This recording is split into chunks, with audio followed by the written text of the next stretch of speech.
Assalamualaikum warahmatullahi wabarakatuh. Perkenalkan, nama saya Widya Novita Lugitasari WA dengan NIM DIP 13819. Saya adalah salah satu mahasiswa program doktoral ilmu pemerintahan di Institut Pemerintahan Dalam Negeri. Di sini saya akan mengajak teman-teman semua untuk membahas mengenai isu-isu pemerintahan kontemporer di level kabupaten, kota, dan provinsi.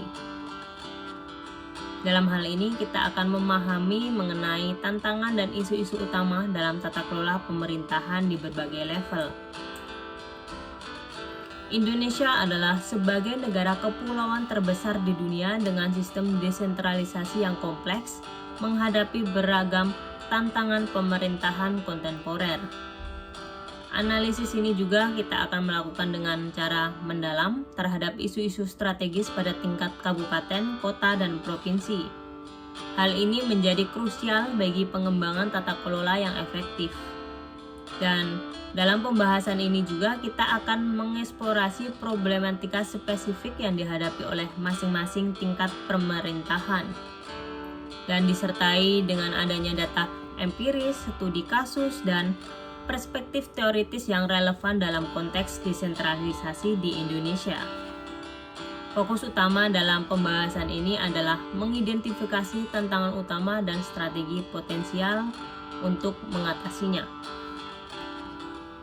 Yang pertama, kita akan membahas mengenai isu-isu pemerintahan kontemporer di level kabupaten, di mana desentralisasi keuangan, adanya keterbatasan anggaran untuk program prioritas.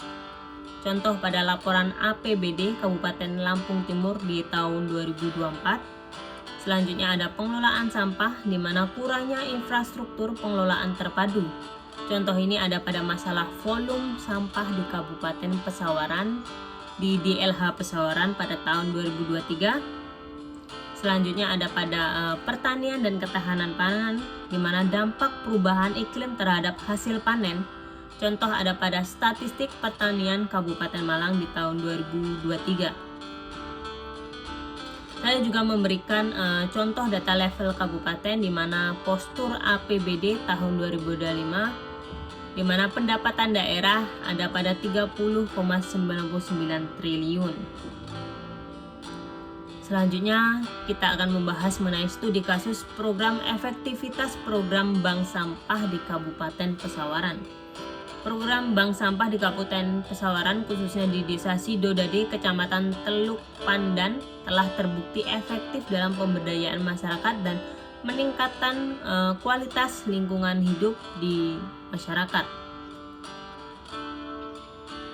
Selanjutnya, di isu-isu pemerintahan kontemporer di level kota, adanya transportasi publik, sistem transportasi massal yang belum efisien.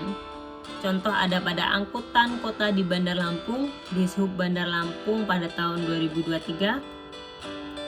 Selanjutnya ada pada urbanisasi dan pemukiman, di mana permasalahan pemukiman kumuh di kota besar, contoh pada laporan Bapeda Kota Medan tahun 2024. Selanjutnya adanya pengangguran, di mana tingkat angka pengangguran di kalangan muda.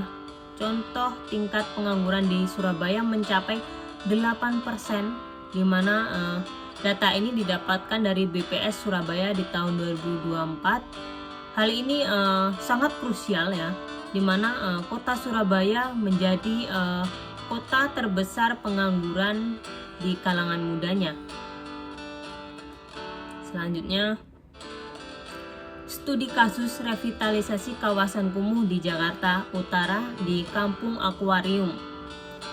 Revitalisasi Kampung Akuarium di Jakarta Utara merupakan contoh transformasi kawasan kumuh menjadi pemukiman layak huni yang mengintegrasikan aspek sosial, ekonomi, dan lingkungan. Proyek ini melibatkan pendekatan perspektif, di mana warga dilibatkan dalam perencanaan hingga implementasi, didukung dengan kebijakan seperti program kota tanpa kumuh yang sering dikenal dengan Kotaku. Selain menyediakan hunian yang layak dengan adanya infrastruktur yang memadai, Revitalisasi ini juga mendorong penguatan ekonomi lokal melalui pemberdayaan UMKM dan pelatihan keterampilan. Dengan menerapkan prinsip pembangunan berkelanjutan seperti pengelolaan air limbah dan ruang terbuka hijau, di Kampung Akuarium kini menjadi model revitalisasi yang tidak hanya meningkatkan kualitas hidup warganya tetapi juga memperbaiki ruang di mana tata kota secara keseluruhannya. Selanjutnya ada isu-isu pemerintahan kontemporer di level provinsi di mana ketimpangan pembangunan antar wilayah. Fokus pembangunan tidak merata. Contohnya ada pada prioritas pembangunan di ibu kota Sumsel. Hal ini didapatkan dari data Bapeda Sumsel pada tahun 2024. Di Sumsel memiliki 7 prioritas pembangunan di Sumsel. Yang pertama yaitu kualitas SDM yang berdaya saing. Yang kedua, ekonomi sumber daya lokal berdaya saing dan berkelanjutan. Yang ketiga, ketangguhan daerah. Yang keempat, infrastruktur terintegrasi antara kabupaten atau kota. Yang kelima, lapangan kerja dan perlindungan sosial. Yang keenam, tata kelola pemerintahan yang baik. Yang tujuh, yang terakhir ini adalah kehidupan beragam seni dan budaya yang saling bertoleransi. Selanjutnya ada energi terbarukan di mana keterbatasan implementasi energi hijau. Contoh ada pada Jawa Barat di Dinas SDM di Jawa Barat tahun 2023. Selanjutnya ada pada pendidikan dan kesehatan di mana ketimpangan layanan di daerah terpencil. Contohnya ada pada pendidikan di pedalaman Kalimantan Barat. Hal ini didapatkan dari data Kemendikbud tahun 2023.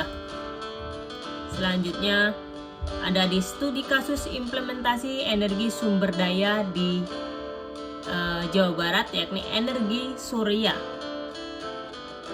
Energi surya di Jawa Barat merupakan langkah strategis dalam mendukung transisi energi bersih dan berkelanjutan di Indonesia. Provinsi ini memanfaatkan potensi radiasi matahari yang melimpah untuk mengembangkan pembangkit listrik tenaga surya atau PLTS di berbagai sektor, termasuk rumah tangga, komersial, dan industri. Salah satu proyek signifikan adalah PLTS terapung di Waduk Cirata yang dirancang untuk menghasilkan listrik yang berkapasitas 145 MW dan menjadikannya salah satu proyek energi surya terbesar di Asia Tenggara. Dan program ini didukung oleh adanya kebijakan pemerintah seperti Peraturan Presiden Nomor 79 Tahun 2014 tentang Kebijakan Energi Nasional dan berbagai insentif bagi investasi energi terbarukan. Selain itu juga adanya kolaborasi dengan sektor swasta dan komunitas lokal memastikan di mana keberlanjutan proyek sekaligus mendorong kesadaran masyarakat terhadap penggunaan energi yang bersih. Meskipun menghadapi tantangan seperti biaya investasi awal yang tinggi dan keterbatasan teknologi penyimpanan energi, implementasi ini diharapkan mampu mengurangi emisi karbon dan meningkatkan ketahanan energi di Jawa Barat. Dan saya memberikan kesimpulan dan rekomendasi mengenai pembahasan tadi. Yang pertama, pembahasan ini mengidentifikasi dan membahas isu-isu utama yang dihadapkan pemerintah di tingkat kabupaten, kota, dan provinsi dengan menggunakan contoh kasus nyata dan memberikan rekomendasi yang solutif. Yang pertama, di tingkat kabupaten, peningkatan alokasi anggaran untuk pengelolaan lingkungan menjadi kunci dalam mengatasi masalah sampah dan perlindungan sumber daya alam. Yang kedua, pada level kota, fokus pada pembangunan transportasi massal dan revitalisasi kawasan kumuh dapat mengatasi dampak urbanisasi dan meningkatkan kualitas hidup di masyarakat. Yang terakhir, di tingkat provinsi, di mana pembangunan yang merata dan adopsi energi terbarukan menjadi prioritas utama untuk menyeimbangkan kemajuan daerah serta mendukung keberlanjutan lingkungan. Adanya kolaborasi antar daerah dan kebijakan yang adaptif terhadap perubahan sosial, ekonomi, serta lingkungan ditambah dengan Sinergi antar lembaga dan partisipasi masyarakat diharapkan mampu meningkatkan kualitas pelayanan publik dan kesejahteraan masyarakat secara berkelanjutan. Dan dalam konteks pembangunan dan kebijakan publik, pemerataan dan pengelolaan sumber daya menjadi aspek yang krusial dalam menciptakan kesejahteraan yang merata. Dari kesimpulan yang telah saya paparkan tadi, hal itu menunjukkan bagaimana identifikasi sumber daya dan alokasi anggaran berperan dalam menghadapi dampak urbanisasi serta dalam perumusan kebijakan yang efektif.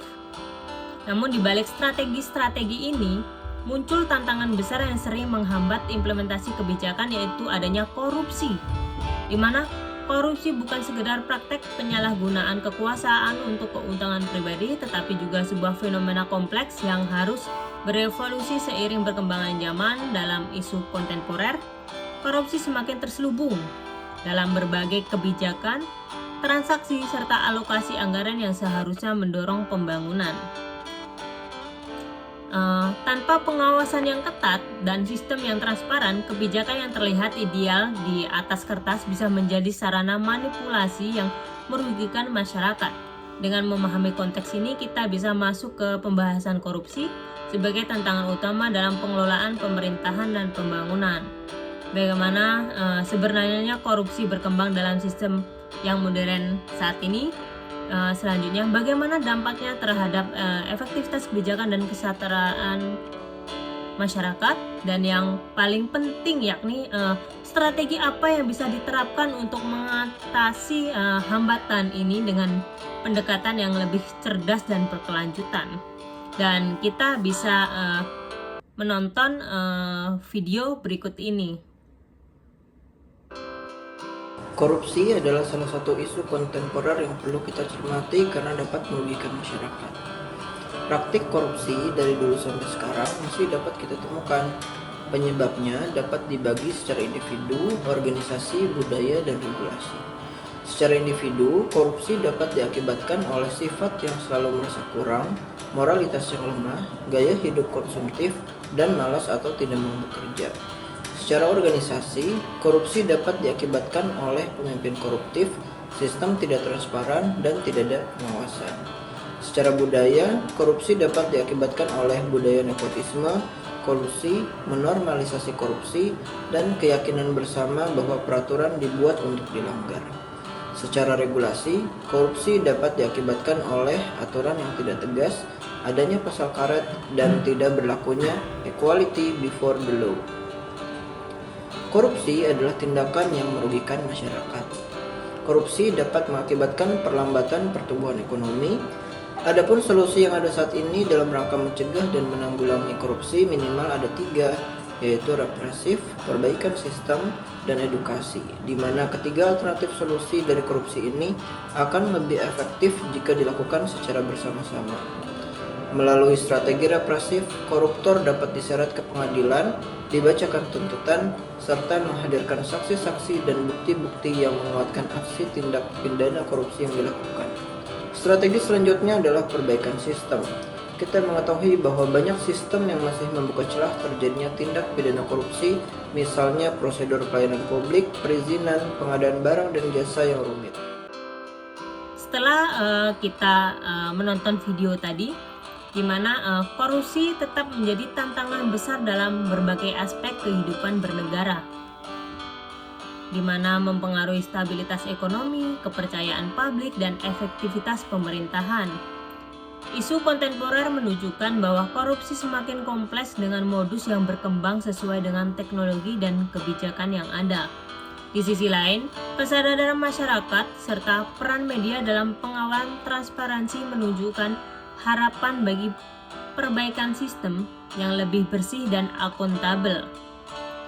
Reformasi birokrasi, penguatan regulasi, serta peningkatan keterlibatan publik menjadi kunci dalam memberantas korupsi yang secara menyeluruh. Dan di mana korupsi bukan sekedar pelanggaran hukum, tetapi juga ancaman terhadap kepercayaan dan harapan masyarakat akan pemerintahan yang adil. Perubahan hanya mungkin terjadi jika ada kolaborasi antara masyarakat, media, dan pemangku kebijakan dalam memperjuangkan transparansi serta akuntabilitas. Hal ini menjadi bagian dari solusi adalah langkah terbaik untuk memastikan bahwa nilai integritas tetap menjadi fondasi bagi masa depan yang lebih baik. Setelah tadi kita mendengarkan video dan melihat mengenai korupsi dan ada penjelasannya, selanjutnya kita akan melihat video mengenai terorisme, proxy war, dan cybercrime, di mana hal itu juga menjadi sebuah isu-isu pemerintahan kontemporer, dan kita akan memberikan penjelasan ataupun contoh di level kabupaten, kota, dan provinsi. Baiklah, kita akan melihat video berikut ini. Ikatan Bangsa-Bangsa melalui laporannya di Dewan Keamanan mengkategorisasikan beberapa organisasi yang dianggap sebagai organisasi teroris, misalnya Taliban yang mempunyai sejarah dari para mujahidin yang didanai dan dipersenjatai oleh Amerika Serikat untuk memerangi Uni Soviet di Afghanistan. Ada juga Al-Qaeda yang berarti jaringan di bahasa Arab, karena pada awalnya Al-Qaeda ini merupakan organisasi yang berfungsi sebagai jaringan logistik untuk para mujahidin di Afghanistan memerangi negara mereka yang kala itu berhaluan ke Uni Soviet. Dampak dari terorisme sendiri tidaklah kecil, dikarenakan organisasi-organisasi teroris sendiri telah melakukan banyak kejahatan kemanusiaan yang tidak bisa dideskripsikan. Misalnya ISIS yang telah melakukan genosida dan juga perbudakan di wilayah-wilayah yang mereka kuasai. Cara menanggulangi terorisme adalah dengan cara mengedepankan kepentingan bersama, seperti misalnya pemerintahan Tiongkok mengedepankan kepentingan bersama, yaitu pertumbuhan ekonomi di area Xinjiang, area yang menghadapi isu terorisme pada kala itu. Ketika ISIS sedang meningkat, banyak warga Xinjiang yang kembali ke Tiongkok dan membawa ide ekstrim. Dan yang pemerintah Tiongkok lakukan adalah memperhatikan perkembangan ekonomi di area tersebut dan membangun infrastruktur di area tersebut sehingga populasi area tersebut dapat merasakan alternatif gaya hidup yang jauh dari radikalisme. Proxy war merupakan perang ataupun konfrontasi antara dua kubu atau negara di mana negara tersebut tidak terlibat secara langsung melainkan melibatkan pihak ketiga ataupun peran pengganti. Di sini saya akan membahas terkait proxy war gerakan separatis Timur Timur yang lepas dari Indonesia. Penyebabnya, sejak tahun 1960-an, Australia tertarik minyak dan gas yang ada di Laut Timur. Karena pada saat itu Portugis sedang menduduki Timur Timur, maka dibuat perjanjian garis batas laut antara Indonesia dan Australia, di mana ternyata di situ terdapat celah timur yang memiliki minyak dan gas bumi yang fantastik. Melalui isu hak asasi manusia, Australia pun menyerukan perlunya penentuan nasib sendiri untuk rakyat Timur Timur. Di sisi lain, Australia memujuk PBB agar mengizinkan pasukan ke Timur Timur dengan alasan kemanusiaan. Solusinya, Pancasila bangsa Indonesia akan membangun dirinya menuju kehidupan yang dicita-citakan bangsa. Untuk terus mengasah kewaspadaan dini akan bahaya proxy war yang mengancam semua aspek kehidupan menuju masyarakat adil dan makmur. Di kawasan Suriah diawali oleh ketidakpuasan rakyat Suriah atas rezim Bashar al-Assad yang dinilai oleh rakyatnya tidak dapat mensejahterakan negerinya. Pihak oposisi bersikeras menuntut agar Presiden Bashar al-Assad turun dari jabatan. Terjadi demonstrasi besar-besaran di Suriah kala itu yang kemudian memaksa Presiden Bashar al-Assad untuk menggunakan militernya untuk meredam suara demonstran. Penyebab adanya proxy war ini dibagi menjadi dua, yakni faktor internal dan faktor eksternal.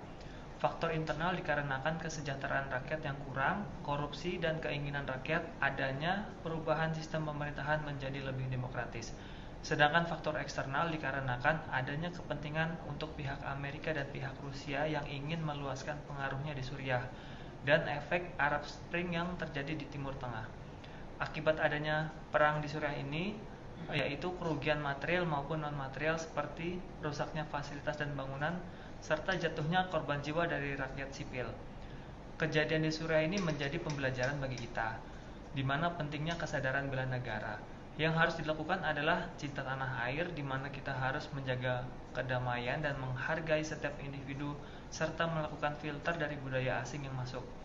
Kemudian sadar berbangsa dan bernegara, di mana kita harus mendahulukan kepentingan bersama di atas kepentingan pribadi dan melawan pengaruh asing yang mengancam persatuan dan kesatuan. Cybercrime merupakan suatu kejahatan virtual dengan memanfaatkan perangkat komputer yang terhubung ke internet. Salah satu isu yang hangat dibicarakan yaitu tentang hilangnya uang di rekening bank. Kronologinya adalah nasabah diminta mengisi formulir terkait perubahan biaya oleh pihak yang mengatasnamakan bank. Kasus ini termasuk ke dalam jenis kejahatan cybercrime yang dinamakan phishing. Penyebab hal ini terjadi: 1. Kurangnya pengetahuan nasabah mengenai modus kejahatan. 2. Kelalaian nasabah dalam memberikan informasi pribadi. 3. Sistem keamanan yang lemah, serta kurangnya sosialisasi privasi data. Strategi penyelesaian: 1. Sosialisasi tentang keamanan data yang bersifat pribadi dan penting. 2. Mengedukasi layanan resmi yang dapat diakses oleh nasabah. 3. Meningkatkan keamanan sistem. Cybercrime merupakan tindakan yang melanggar hukum, sebab dapat menimbulkan kerugian bagi orang lain. Sebagai generasi muda, kita dituntut untuk memiliki kemampuan awal bela negara, yaitu memiliki kecerdasan intelijensia. Setelah tadi kita melihat serta mendengarkan mengenai video yang pertama tentang korupsi, terorisme, dan proxyware serta cybercrime, kali ini saya akan memberikan contoh yang pertama mengenai terorisme ya, di mana di tingkat provinsi, di Provinsi Sulawesi Tengah, ada kasus di Poso menjadi salah satu daerah rawan radikalisme dan terorisme. Dan penanganannya diadakan adanya operasi Tinombala yang melibatkan TNI beserta Polri untuk menumpas kelompok Mujahidin Indonesia di bagian timur. Dan selanjutnya upaya dari pemerintahan provinsi ini sendiri, pemerintah provinsi bekerjasama dengan BNPT melakukan program deradikalisme dan pemberdayaan ex-narapidana teroris. Dan di tingkat kota, hal ini terjadi di kota Surabaya, di mana ada kasus serangan bom bunuh diri pada tahun 2018 di 3 gereja oleh satu keluarga. Dan hal ini dampaknya itu kita harus meningkatkan kewaspadaan nasional terhadap radikalisme berbasis keluarga. Selanjutnya, untuk upaya pemerintah di tingkat kota, Pemkot Surabaya memperkuat forum kerukunan umat beragama yang disingkat FKUB, di mana harus memperluas pendidikan multikultural di sekolah-sekolah. Dan yang terakhir, di tingkat kabupaten mengenai terorisme ini terjadi di Kabupaten Lamongan, Jawa Timur. Ada kasus ada beberapa pelaku terorisme, contohnya Rozi, pelaku bom Bali, berasal dari daerah Lamongan, dan hal ini berdampak di mana Lamongan sempat dicap sebagai salah satu wilayah yang rawan akan adanya bibit radikalisme. Selanjutnya, upaya dari pemerintahan kabupaten ini sendiri, pemerintah daerah menggandeng tokoh agama dan pendidikan untuk mencegah radikalisme meluas di kalangan masjid dan pesantren. Di mana di daerah Jawa Timur ini sendiri kebanyakan mayoritas banyak pondok pesantren gitu ya. Dan selanjutnya di proxyware, di mana di tingkat provinsi itu terjadi di Papua, adanya kasus isu separatisme dan gerakan bersenjata sering dikaitkan dengan pengaruh asing dan kepentingan sumber daya alam, di mana berdampak adanya ketegangan sosial, disinformasi, serta dugaan adanya dukungan eksternal terdapat dan adanya kelompok separatis di daerah Papua ini sendiri. Dan upaya dari pemerintahan Provinsi Papua ini adanya peningkatan diplomasi internasional, di mana pembangunan infrastruktur di Papua Tengah letaknya dan pendekatan kesejahteraan untuk masyarakatnya. Selanjutnya ada di tingkat kota, yakni terjadi di kota Batam, di mana ada kasus Batam sebagai kawasan ekonomi strategis dekat dengan perbatasan rawan infiltrasi, di mana kepentingan asing, yakni di dalamnya adanya investasi, informasi, dan teknologi. Hal ini berdampak mengenai adanya rentan dijadikan area proksi atau hal ini menjadi hal yang dapat melalui perusahaan atau LSM asing begitu. Dan untuk upaya dari pemerintahan di tingkat kota ini sendiri, di mana pemerintahan kota dan BP Batam meningkatkan kawasan dan pengawasan terhadap aliran dana dan aktivitas asing di kawasan industri. Dan untuk di tingkat kabupatennya, hal ini terjadi di Kabupaten Natuna, Kepulauan Riau. Ini di Sumatera ya. Dan ada kasus di Natuna ini, di mana Natuna menjadi wilayah strategis dalam konflik Laut Natuna Utara. Di hal ini terjadi dengan Cina. Dan hal ini berdampak di mana ketegangan militer dan diplomatik antar wilayah Z Indonesia.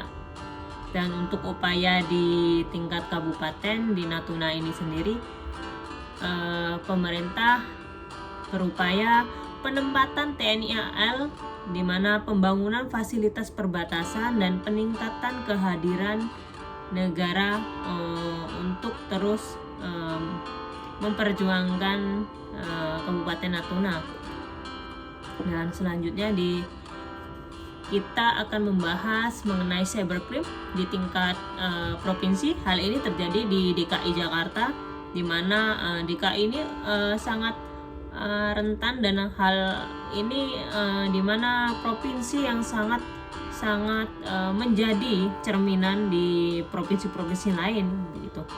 Dan di tingkat provinsi DKI Jakarta ini adanya kasus di mana kebocoran data pribadi penduduk DKI ini di berbagai layanan publik digital. Hal ini berdampak hilangnya kepercayaan publik terhadap pelayanan berbasis digital dan potensi penyalahgunaan data oleh pelaku kejahatan cyber. Untuk upaya pemerintahan di tingkat provinsi ini di DKI, adanya peningkatan keamanan sistem informasi, audit TI, dan kampanye literasi digital. Dan untuk selanjutnya di tingkat kota, hal ini terjadi di Kota Bandung, di mana ada kasus beberapa pelajar dan mahasiswa terlibat dalam skema trading, hacking akun, dan jual beli data pribadi. Hal ini berdampak di mana Kota Bandung sebagai pusat IT dan kampus menjadi magnet aktivitas cybercrime di kalangan remaja. Dan untuk upaya dari pemerintahan Bandung ini sendiri, di mana program Smart City disertai pelatihan keamanan digital dan kerjasama dengan Polrestabes dan BSSN. Dan upaya kabupaten ataupun di Kota Bandung ini pun sudah sangat bagus untuk mencegah adanya cybercrime. Dan selanjutnya di tingkat kabupaten sendiri, di Kabupaten Sleman, Daerah Istimewa Yogyakarta, di mana ada kasus beberapa situs milik pemerintah daerah sempat diretas atau device and pencurian data. Hal ini berdampak adanya gangguan pelayanan publik dan menjadi pintu masuk serangan cyber lanjutan. Dan upaya pemerintah DIY pun melakukan, di mana Pemkab bekerja sama dengan komunitas etik hacker lokal dan BSSN untuk memperkuat keamanan cyber. Dan isu-isu terorisme, proxyware, dan cybercrime ini merupakan tantangan nyata yang dihadapi oleh pemerintahan kontemporer di Indonesia.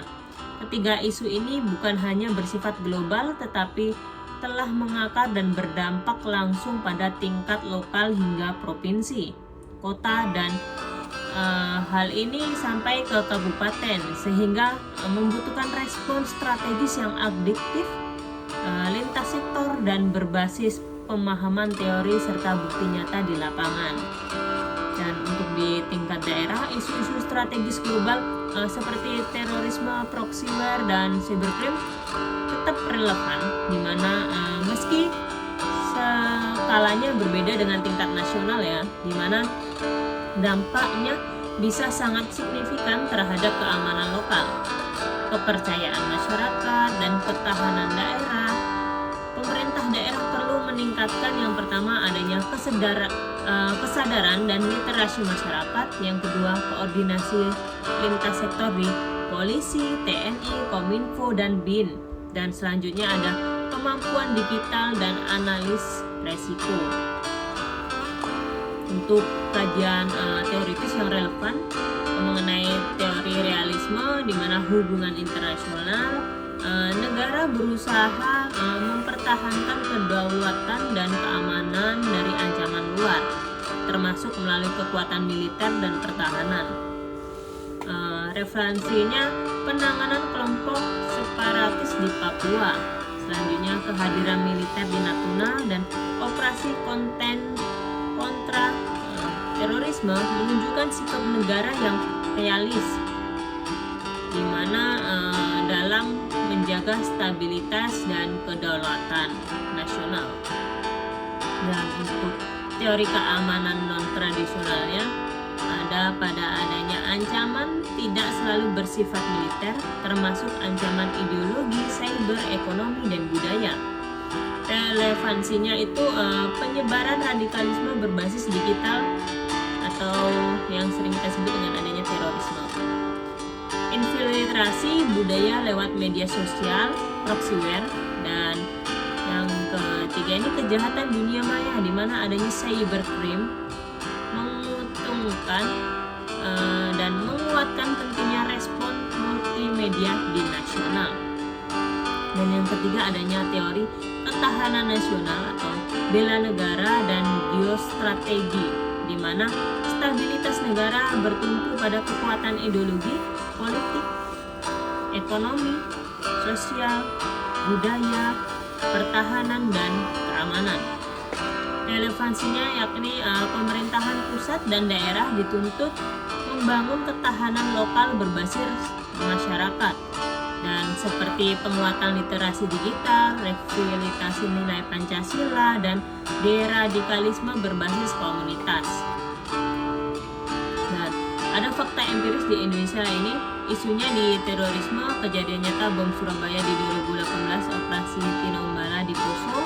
Implikasinya radikalisme bisa tumbuh di keluarga dan wilayah terpencil, memerlukan pendekatan deradikalisme yang lebih manusiawi dan eduktif.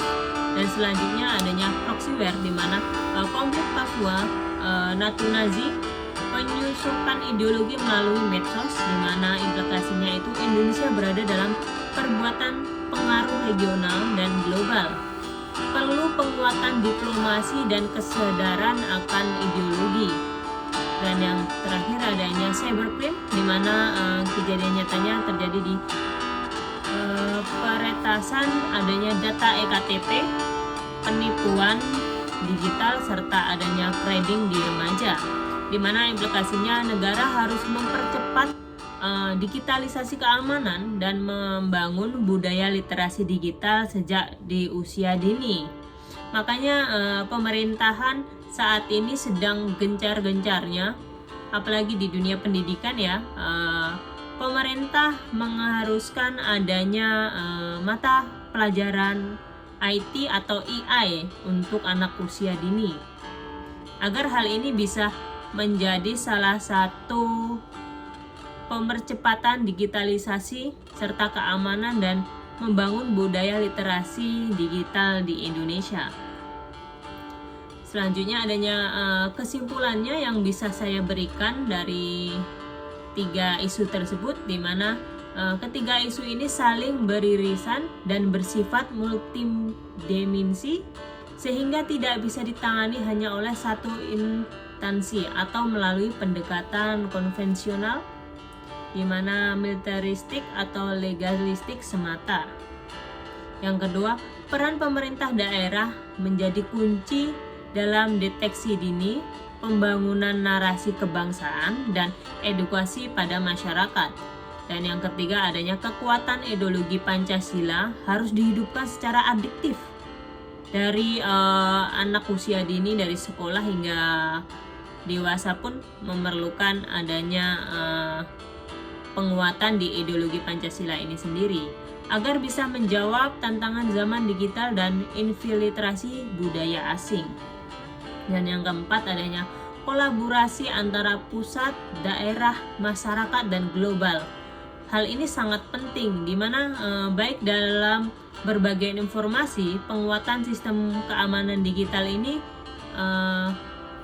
ataupun pendidikan kewargaan negara digital. Dengan memahami tantangan kontemporer ini melalui teori dan data empiris, pemerintahan Indonesia dapat membangun model ketahanan nasional yang lebih responsif, inklusif, serta berkelanjutan. Baiklah, semoga materi yang saya berikan bermanfaat. Saya akhiri, wabillahi taufiq walhidayah. Wassalamualaikum warahmatullahi wabarakatuh.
Kejaksaan Agung menahan sebanyak 7 tersangka kasus dugaan korupsi, tata kelola minyak mentah dan produk kilang yang melibatkan subholding PT Pertamina dan kontraktor kontrak kerjasama periode 2018 hingga 2023. Kasus dugaan korupsi ini diperkirakan merugikan negara hingga 193,7 triliun rupiah. Lantas, bagaimana awal mula kasus dugaan korupsi tersebut terkuak? Kasus ini berawal dari Peraturan Menteri ESDM Nomor 42 Tahun 2018 yang mewajibkan PT Pertamina untuk mengutamakan pasokan minyak bumi dari dalam negeri. Namun dalam proses penyidikan, Kejagung menemukan tersangka RS, SDS, dan AP yang merupakan petinggi di anak perusahaan Pertamina melakukan pengondisian dalam rapat optimalisasi hilir. Pengondisian yang dilakukan para tersangka itu membuat pemenuhan minyak mentah maupun produk kilang dilakukan dengan cara impor. Bahwa pada periode 2018 sampai dengan periode 2023, pemenuhan minyak mentah dalam negeri seharusnya wajib mengutamakan pasokan minyak bumi dari dalam negeri. Dan Pertamina wajib mencari pasokan minyak bumi yang berasal dari kontraktor dalam negeri sebelum merencanakan impor minyak bumi sebagaimana diatur dalam pasal 2 dan pasal 3 Peraturan Menteri ESDM Nomor 42 Tahun 2018 tentang prioritas pemanfaatan minyak bumi. Hanya saudara, hasil monitoring dan evaluasi Komisi Pemberantasan Korupsi atas capaian program Koordinasi Supervisi Pencegahan Terintegrasi tahun 2019, pelaku tindak pidana korupsi paling banyak nomor 2 adalah Provinsi Sumatera Utara. Sedangkan Kota Medan menempati posisi nomor 1 untuk laporan korupsi. Kita melihat untuk Provinsi Sumatera Utara, Komisi Pemberantasan Korupsi atau KPK melakukan monitoring dan evaluasi atau MONEF atas capaian program koordinasi supervisi pencegahan terintegrasi. Hari Senin merilis video teror bom dan kontak senjata yang terjadi di Jalan Tamrin, Jakarta pada Kamis 14 Januari. Dalam rekaman yang diambil menggunakan kamera CCTV, terlihat pelaku meledakkan sejumlah bom di kawasan Tamrin. Situasi sebelum terjadinya peledakan di Jalan Tamrin. Ya, ini adalah suasana saat bom pertama meledak ya di kafe Starbucks. Terlihat dari CCTV ini asap mengepul. Dan tak lama kemudian bom kedua juga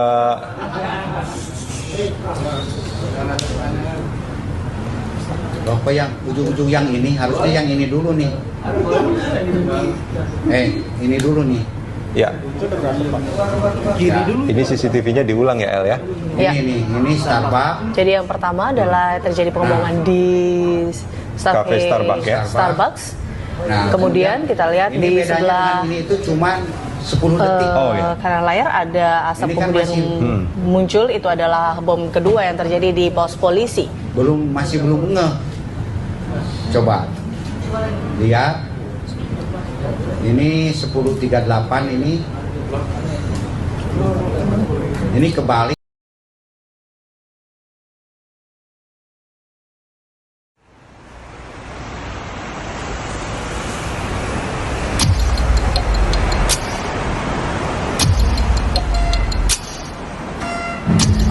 Itu udah kamera, baterai, tripod semua dibawa semua. Aman semua, aman semua ya? Udah aman semua. Jadi kita ini kan masuk markas kepolisian nih, Polda Metro Jaya. Di situ ada Imron, pelaku bom Bali 1. Bom Bali direncanakan oleh kelompok berjumlah 30 orang, tapi dipimpin kelompok inti yang berjumlah 6 orang. Salah satu yang terpenting adalah Ali Imron. Dia membantu dalam merakit bom. juga mengatur dan menyediakan bahan-bahan yang dibutuhkan untuk membuat bom. Ngobrol biasa dulu ya.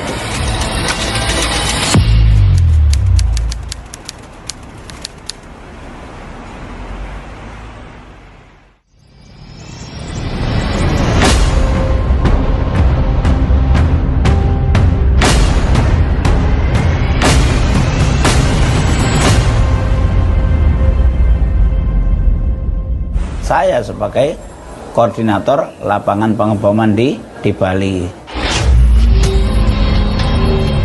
Jadi saya antarkan dari tempat perakitan dan perakitan kami hingga di Jalan Legian.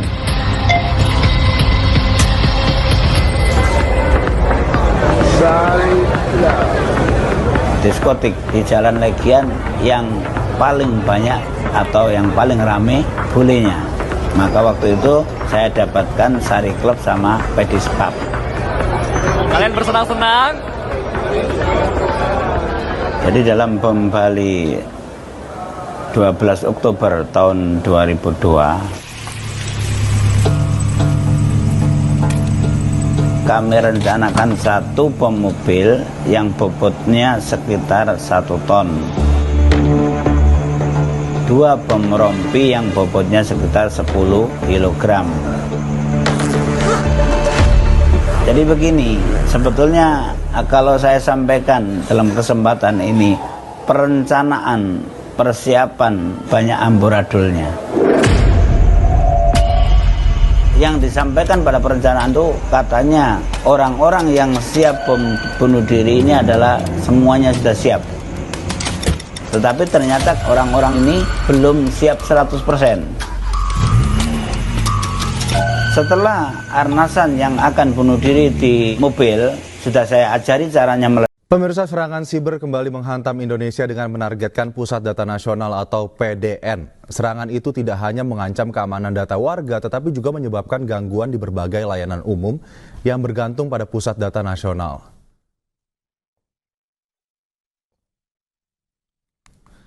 Adapun kronologi serangan siber yang menargetkan Pusat Data Nasional terjadi pada 23 Juni 2024. Akibat serangan ini, Pusat Data Nasional atau PDN mengalami serangan siber jenis ransomware bernama Brandkeeper. Serangan ini pun berhasil menginfeksi dan mengenkripsi data penting yang tersimpan di Pusat Data Nasional. Dalam serangan ini, pelaku menuntut tebusan sebesar 8 juta dolar Amerika Serikat atau sekitar 131 miliar rupiah untuk membuka kembali data yang telah dienkripsi. Menurut Kepala Badan Siber dan Sandi Negara atau BSSN Hinsa Siburian, serangan ini merupakan pengembangan baru dari ransomware Lockbit 3.0 dan lebih dari 50 juta data warga berisiko terekspos dalam insiden ini. Serangan ini diduga berdampak luas pada layanan umum yang menggunakan data dari PDN, yakni layanan IKTP, yang mana proses pembuatan dan penggantian IKTP terhenti total dan menyebabkan kesulitan mengurus administrasi kependudukan. Kemudian, layanan BPJS Kesehatan juga mengalami gangguan signifikan berupa penundaan dalam pengurusan klaim dan layanan kesehatan masyarakat. Sistem perpajakan juga terganggu hingga proses pelaporan dan pembayaran pajak harus tertunda. Layanan keimigrasian juga terhenti dan menyebabkan penundaan dalam penerbitan dokumen penting warga negara Indonesia maupun warga negara asing yang berada di Indonesia. Selain itu, layanan pendidikan menjadi terhambat terkait dengan proses pendaftaran dan administrasi lainnya. Layanan perbankan, kemudian pemirsa, layanan perbankan dan keuangan juga mengalami gangguan dalam proses verifikasi data nasabah serta layanan perbankan lainnya. Pemerintah telah mengambil langkah cepat untuk menangani situasi ini, antara lain dengan perbaikan sistem keamanan, tim teknis diterjunkan untuk memulihkan dan memperkuat sistem keamanan PDN. Kemudian investigasi mendalam guna mengidentifikasi pelaku dan modus operandi serangan, dan peningkatan keamanan siber untuk memperkuat infrastruktur keamanan siber nasional. Jumlah laporan kasus cybercrime di Indonesia tumbuh pesat jadi yang terbanyak di dunia. Dari data Asosiasi Fintech Indonesia, pertumbuhan pengguna internet ter-Indonesia adalah yang tercepat di dunia. Sayangnya ini dibarengi dengan banyaknya kasus kejahatan cyber Di tahun 2016 ada 1.200 lebih kasus cybercrime yang dilaporkan ke Polda Metro Jaya, jumlah kasus cybercrime yang terbanyak di dunia. Indonesia juga menempati peringkat kedua sebagai negara dengan jumlah hacking atau peretasan internet paling banyak di dunia.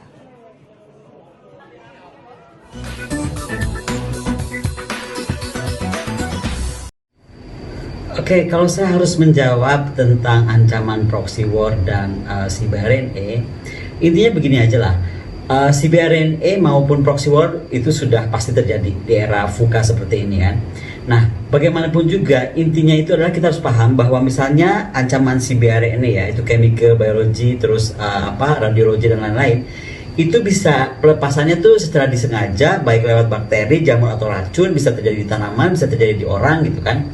Nah, dan itu juga sifatnya karena bisa dilakukan oleh para teroris, para radikalis, sifatnya bisa terselubung maupun terbuka, baik oleh individu maupun non-individu gitu. Nah, kunci dari semuanya itu adalah jawabannya di bagaimana kemampuan intelijen kita. Nah, bicara tentang kemampuan intelijen, sekali lagi proxy war ataupun ancaman CBRNE, karena Indonesia itu adalah negara archipelagic, maka kuncinya itu adalah di surveillance dan intelijen. Dan artinya itu apa? Menurut saya Kodam itu tuh sekarang harus segera dibangun dan dikembangkan oleh Kepala Staf Angkatan Darat Pak Andika Perkasa, yaitu membangun di 9 provinsi yang belum memiliki Kodam. Kenapa harus ada Kodam? Karena Kodam itu memiliki ZENI. ZENI itu nanti di bawahnya ada Nubika yang akan akhirnya bertugas untuk mengcounter semua ancaman berjenis CBRNE tadi. Dan ini juga sebenarnya fungsinya sampai ke jajaran ke bawah ya, Kodam, Koramil, Kodim, Koramil dan seterusnya sampai ke Babinsa. Itu juga akan membantu misalnya kekhawatiran kita terhadap ancaman proxy war yang melibatkan politik, ideologi, sosial, budaya dan seterusnya. Jadi sekali lagi kalau saya ditanya bagaimana menghadapi ini semua, saya rasa kita bersepakat saja bahwa negara ini memang ada menghadapi ancaman proxy war, menghadapi ancaman CBRNE. Dan untuk itu maka kita perkuat dan bangun kodam-kodam yang lengkap di seluruh provinsi kita, dan itu akan sampai ke level ke bawahnya. Saya kira itu saja jawabannya. Di tahun 2003 kemudian, Amerika menginvasi Irak. Saddam Hussein ditangkap dan dieksekusi. Rezim Saddam pun runtuh. Dan perang saudara antara kelompok Syiah dan Sunni pun terjadi di sana. Tak jauh dari Irak, di tahun 2011, akibat krisis Arab Spring, di Syria juga terjadi perang sipil antara Syrian Democratic Force atau SDF dengan militer Syria pro-rezim Bashar Assad yang dinilai sebagai rezim Syiah. 3 tahun kemudian, di Yaman terjadi perang sipil antara kelompok Syiah Houthi dan militer pro-rezim Mansur Hadi. Peristiwa-peristiwa ini terlihat seakan tidak memiliki hubungan satu dengan yang lain. Namun, ada satu negara yang berperan di balik layar di setiap peristiwa tersebut, yakni Iran.